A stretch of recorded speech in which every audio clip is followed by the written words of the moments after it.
Depuis l'aube de l'humanité, les relations interpersonnelles ont toujours été au cœur de notre existence. Aristote disait que l'homme est un animal social, mais il ajoutait aussi que toutes les relations ne sont pas bénéfiques. Certaines personnes, par leur comportement et leurs intentions, sèment le doute, la souffrance et la confusion dans nos vies. Le stoïcisme, cette philosophie intemporelle, nous enseigne que la sagesse réside dans notre capacité à distinguer ce qui dépend de nous de ce qui ne dépend pas de nous. Les actions et les intentions des autres échappent à notre contrôle, mais notre perception et notre réponse face à ces comportements sont entièrement entre nos mains. Épictète nous rappelle, ce qui trouble les hommes, ce ne sont pas les choses, mais les jugements qu'ils portent sur elles. Reconnaître une personne malveillante dans notre entourage n'est pas un acte de méfiance excessive ni de paranoïa. C'est une démarche empreinte de lucidité et de responsabilité envers nous-mêmes. Car chaque interaction, chaque relation a un coût émotionnel, et certaines personnes, par leur simple présence, peuvent drainer notre énergie et perturber notre sérénité. Marc Aurèle, dans ses Pensées pour moi-même, nous invite à cultiver une forteresse intérieure, une paix inébranlable face aux agitations extérieures. Cette paix commence par la reconnaissance des comportements nuisibles et la mise en place de limites claires. Dans cette vidéo, nous allons explorer ensemble les signes révélateurs d'une personne malveillante.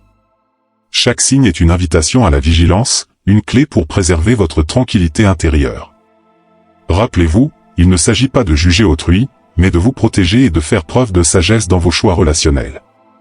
Comme le disait Sénèque, la vie est longue si elle est bien remplie. Ne la gaspillez pas avec ceux qui vous tirent vers le bas. Préparez-vous à aiguiser votre discernement et à renforcer votre esprit face aux pièges subtils de la malveillance. 1. Contrôle absolu. L'un des premiers signes révélateurs d'une personne malveillante est son besoin incessant de contrôle. Ces individus ne se contentent pas d'influencer subtilement vos choix, ils cherchent à régner sur chaque aspect de votre vie. Leurs conseils se transforment en ordre, leurs opinions deviennent des lois, et votre autonomie est perçue comme une menace à leur pouvoir. Une telle personne peut critiquer vos décisions, minimiser vos réussites et créer une dépendance émotionnelle pour mieux asseoir son emprise. Elle ne tolère pas votre liberté, car celle-ci remet en question son autorité.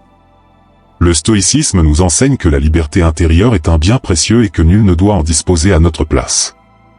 Épictète disait, « Nul ne peut vous asservir si vous restez maître de vos jugements et de vos choix. » Si vous ressentez que quelqu'un dans votre entourage cherche à contrôler vos pensées, vos actions ou vos émotions, il est essentiel de poser des limites fermes. Laissez vos valeurs être votre guide et refusez de céder votre liberté intérieure à autrui. Marc Aurèle nous rappelle, ne laisse pas les autres diriger ton esprit. Garde-le libre et serein. Le contrôle absolu est une prison invisible, et la clé pour en sortir réside dans votre capacité à reconnaître ses comportements et à affirmer votre autonomie avec calme et fermeté. 2. Plaisir dans la douleur des autres. Il existe des individus qui, de manière subtile ou flagrante, trouvent une satisfaction dans la souffrance des autres. Cela peut se manifester par des moqueries déguisées en plaisanteries, des commentaires sarcastiques ou une indifférence froide face à vos difficultés. Parfois, leur plaisir est plus évident, ils se réjouissent ouvertement de vos échecs ou de vos malheurs. Cette attitude révèle un vide intérieur, une absence de vertu fondamentale que Sénèque décrit comme une déviation de l'âme. Un esprit sain et équilibré ne peut se réjouir du malheur d'autrui, car la bienveillance et l'humanité sont les piliers d'une vie vertueuse. Face à de telles personnes, il faut garder son calme et refuser de se laisser entraîner dans un jeu toxique de provocation et de rancune. Épictète nous conseille, ne te laisse pas troubler par le rire moqueur d'autrui. Ce qui est en jeu, c'est ta paix intérieure. Il est important de reconnaître ce comportement pour ce qu'il est, une faiblesse déguisée en force. Les personnes qui prennent plaisir à la douleur des autres révèlent souvent leur propre insécurité et leur propre souffrance. Protégez-vous en gardant une certaine distance émotionnelle. Ne laissez pas leurs paroles ou leurs actions pénétrer votre esprit. Comme le disait Marc Aurèle, la meilleure vengeance est de ne pas leur ressembler. Ne gaspillez pas votre énergie à essayer de les changer ou à comprendre leurs motivations profondes. Observez, reconnaissez, et choisissez de vous éloigner avec sagesse. 3. Ne prennent jamais leurs responsabilités. Un autre signe révélateur d'une personne malveillante est son incapacité chronique à assumer ses responsabilités. Ces individus ont un talent particulier pour rejeter la faute sur les autres, se dédouaner de leurs erreurs et se poser en victimes innocentes. Lorsqu'une erreur survient, ils trouvent toujours une excuse, un bouc émissaire ou une circonstance extérieure pour justifier leur comportement. Leur discours est souvent ponctué de phrases telles que « ce n'est pas ma faute » ou « si tu n'avais pas fait cela, rien de tout cela ne serait arrivé. Le stoïcisme nous enseigne que la véritable force réside dans la responsabilité personnelle. Marc Aurèle nous rappelle, ne blâme pas les dieux, ne blâme pas les autres. Si quelque chose ne va pas, regarde en toi-même. Face à une personne qui refuse systématiquement d'assumer ses erreurs, restez vigilant et lucide. Vous ne pourrez pas changer sa nature, mais vous avez le pouvoir de ne pas laisser ses responsabilités devenir vos chaînes. Protégez votre paix intérieure en refusant de porter un fardeau qui ne vous appartient pas. Sénèque disait, celui qui refuse de voir ses propres erreurs est condamné à les répéter. Ne laissez pas leur irresponsabilité devenir votre fardeau. Fixez des limites claires, refusez d'endosser une culpabilité qui ne vous appartient pas, et choisissez de vous entourer de personnes capables d'humilité et de remise en question. 4. Ne ressentent aucun remords. Un autre trait caractéristique des personnes malveillantes est leur incapacité à ressentir du remords pour leurs actions nuisibles. Qu'il s'agisse de mensonges, de trahison ou de comportements blessants, elles avancent sans culpabilité ni regret, comme si leurs actes étaient toujours justifiés ou insignifiants. Le remords est une manifestation de la conscience, une reconnaissance intérieure du mal causé à autrui. Mais chez ces individus, cette voix intérieure semble muette. Sénèque disait, une âme tranquille est celle qui peut se regarder sans détour ni crainte. Les personnes qui ne ressentent aucun remords ont souvent une relation troublée avec leur propre conscience, qu'elles choisissent d'ignorer ou de rationaliser. Un stoïcien comprend que le contrôle de ses propres actions et la clarté de son esprit sont essentiels. Marc Aurèle nous enseigne, ne laisse pas l'absence de vertu chez autrui troubler ta propre vertu.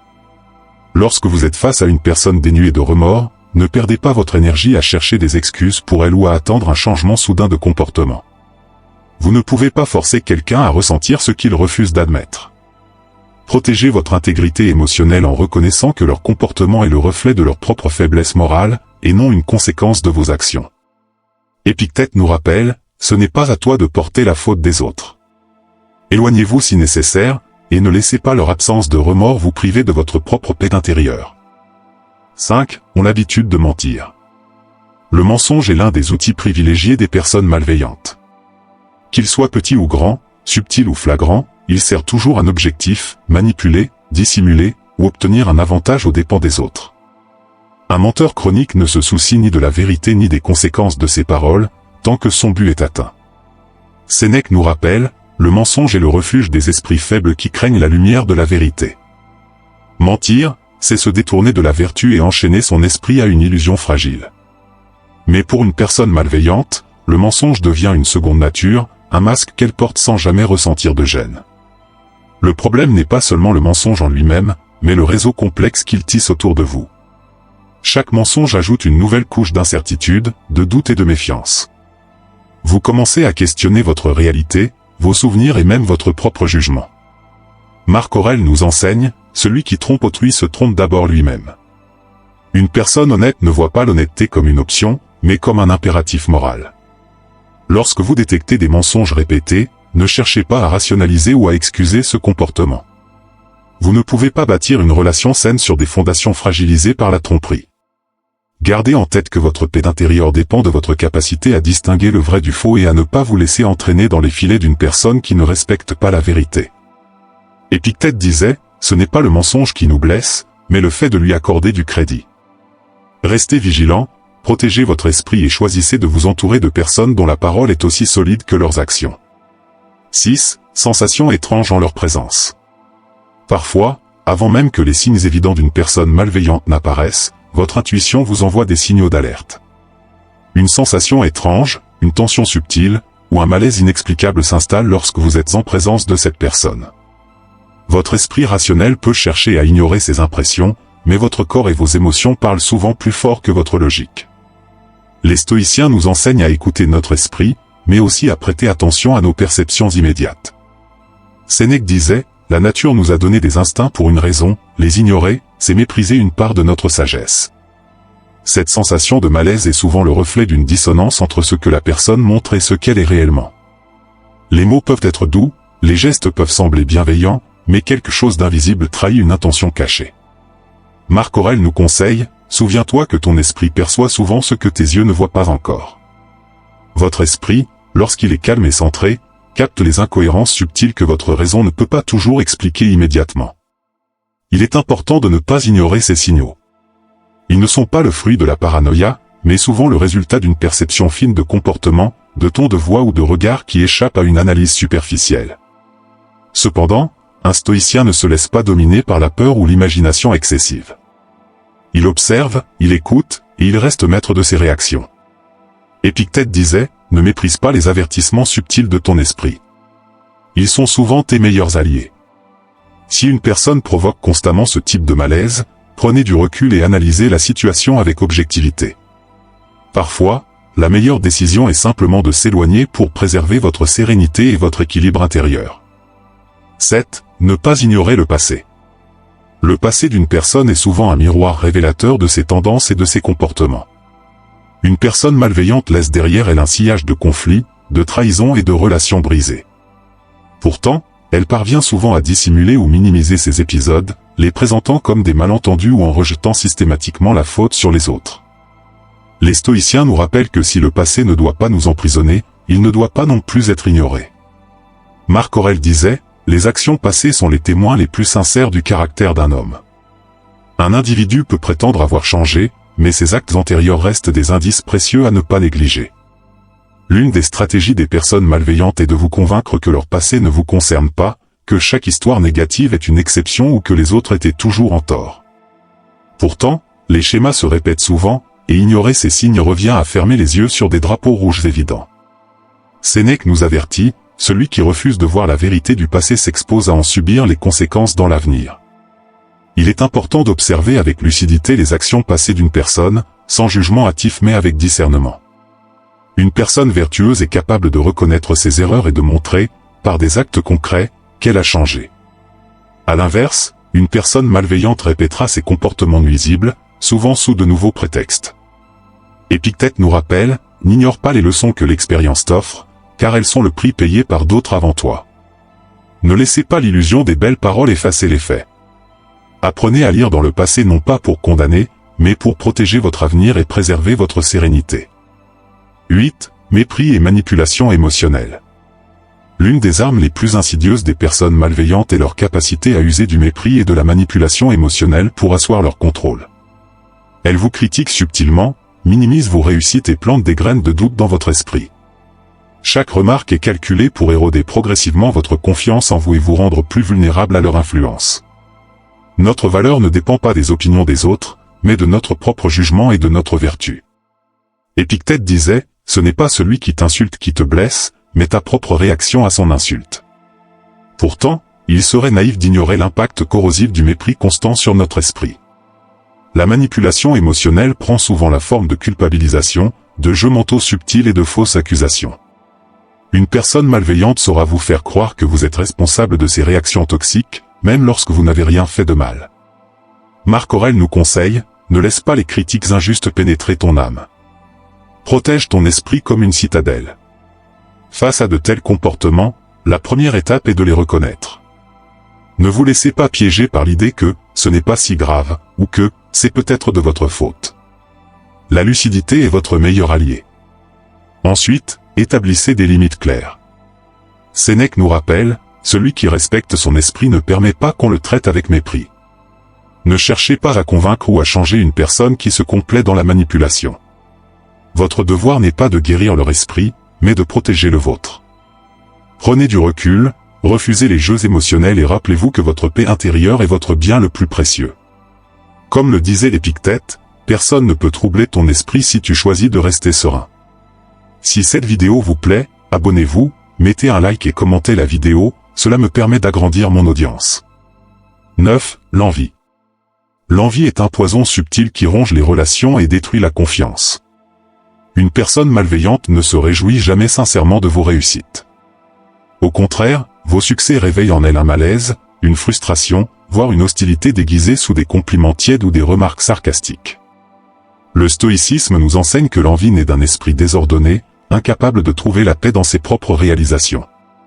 Sénèque disait, l'envie est la plus inutile des passions, elle ne donne rien, elle ne reçoit rien, elle ronge seulement celui qui la ressent.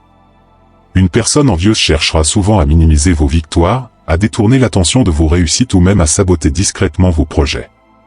Elle pourra prétendre vous soutenir tout en plaçant des obstacles sur votre chemin. Marc Aurèle nous rappelle, ne sois pas troublé par ceux qui s'irritent de tes succès, leur amertume n'est pas ton fardeau. Il est essentiel de reconnaître ces signes pour ne pas tomber dans le piège de la culpabilité. Vos réussites ne sont pas des offenses envers autrui, et vous n'avez pas à vous excuser de vos accomplissements. Face à l'envie, le stoïcien adopte une posture de calme et de détachement. Il ne cherche pas à se justifier ni à apaiser l'envieux. Épictète disait, ce que pensent les autres ne dépend pas de toi. Ce qui dépend de toi, c'est de rester fidèle à tes principes. Ne permettez pas à l'envie des autres de diminuer votre lumière. Entourez-vous de personnes qui se réjouissent sincèrement de vos réussites et qui vous inspirent à devenir une meilleure version de vous-même. Rappelez-vous, la grandeur d'un esprit se mesure à sa capacité à célébrer le bonheur d'autrui, et une personne qui en est incapable ne mérite pas une place privilégiée dans votre cercle proche. 10. Maltraiter les animaux.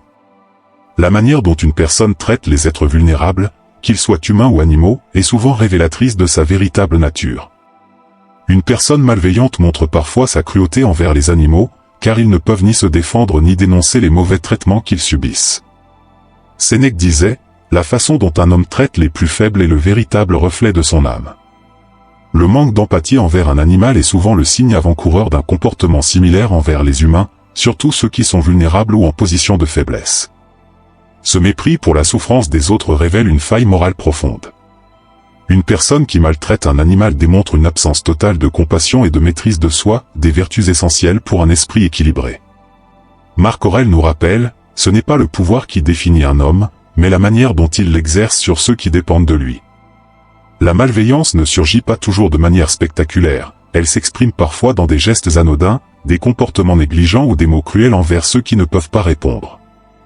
En stoïcisme, la bienveillance est une vertu centrale. Épictète enseignait, prends soin de tout ce qui t'est confié, car chaque chose reflète ton caractère. Face à une personne qui manifeste de la cruauté envers les animaux, il est essentiel de ne pas minimiser ses actes. Ils ne sont pas sans importance ou anecdotiques. Ils sont le symptôme d'un esprit troublé et potentiellement dangereux. La sagesse réside dans votre capacité à observer ces comportements avec lucidité et à prendre vos distances. Ne cherchez pas à justifier ou à rationaliser ces actes. Comme le disait Sénèque, une âme noble est incapable de cruauté, même envers les plus petits. Gardez à l'esprit que la véritable force réside dans la gentillesse, et qu'un individu dépourvu de compassion envers les faibles ne peut être un allié sûr dans votre vie. 11. Profite de votre bonne volonté. Les personnes malveillantes excellent souvent dans l'art de profiter de la gentillesse et de la compassion des autres. Elles identifient rapidement les personnes bienveillantes et généreuses, puis exploitent ces qualités à leur avantage, sans jamais offrir de réciprocité sincère. Elles savent manier les mots pour éveiller votre pitié, user de la flatterie pour gagner votre confiance, ou même feindre la vulnérabilité pour obtenir ce qu'elles désirent. Mais une fois leur objectif atteint, elles se détournent ou minimisent vos efforts, vous laissant souvent vidés émotionnellement. Le stoïcisme nous enseigne l'importance de la sagesse dans nos relations.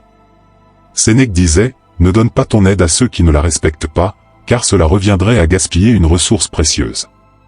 Il est noble d'être généreux, mais il est tout aussi essentiel d'être prudent. Offrir son aide ne doit pas signifier ouvrir la porte à l'exploitation. Une personne authentique reconnaît et apprécie vos efforts, tandis qu'une personne malveillante considère votre générosité comme indue. Marc Aurèle nous rappelle, accorde ton aide avec discernement, non pas pour recevoir en retour, mais pour préserver ta paix intérieure. Face à une personne qui abuse de votre bonne volonté, apprenez à dire non sans culpabilité. Rappelez-vous que vos ressources, qu'elles soient émotionnelles, matérielles ou temporelles, sont précieuses et doivent être investies avec sagesse. Épictète nous enseigne, aide, mais n'offre pas ton âme en rançon. Protège ton esprit et tes limites. Si vous sentez qu'une relation est à sens unique, où vos efforts ne sont ni reconnus ni respectés, il est temps de prendre du recul. La sagesse ne consiste pas seulement à donner, mais aussi à savoir à qui et comment donner. Ne laissez pas la peur d'être perçu comme égoïste vous empêcher de protéger vos limites. Comme le disait Sénèque, prendre soin de soi-même est le premier devoir envers les autres, car une âme épuisée ne peut offrir que du vide. Fixez des frontières claires, agissez avec discernement, et souvenez-vous que la véritable générosité est celle qui s'exerce dans le respect mutuel. La vie est une série d'interactions, certaines enrichissantes, d'autres profondément épuisantes. Reconnaître les signes d'une personne malveillante n'est pas un acte de méfiance ou de cynisme, mais un exercice de lucidité et de sagesse. Comme le rappelle Marc Aurèle, la sérénité réside dans notre capacité à discerner ce qui mérite notre attention et ce qui doit être ignoré. Chaque signe que nous avons exploré est une fenêtre ouverte sur la nature humaine, un rappel que toutes les âmes ne sont pas alignées avec les principes de bienveillance, d'intégrité et de respect mutuel. Mais rappelez-vous, ce qui dépend de vous, c'est votre capacité à poser des limites, à protéger votre paix intérieure et à ne pas laisser ces comportements vous empoisonner. Sénèque disait, « Celui qui sait s'éloigner du tumulte extérieur et préserver son calme intérieur a déjà triomphé des plus grandes batailles. » Les personnes malveillantes ne disparaîtront jamais complètement de nos vies. Mais notre pouvoir réside dans notre réaction face à elles. Choisissez la sagesse plutôt que la colère, la distance plutôt que le conflit inutile, et la paix plutôt que l'agitation intérieure. Le stoïcisme nous rappelle que la meilleure réponse face à la malveillance est souvent le détachement émotionnel et la clarté d'esprit. Comme le disait l'Épictète, ne laisse pas ceux qui se comportent mal envers toi te détourner de ce qui est bon en toi. En fin de compte, ce voyage de discernement n'est pas seulement un acte de protection, mais un acte d'amour envers soi-même.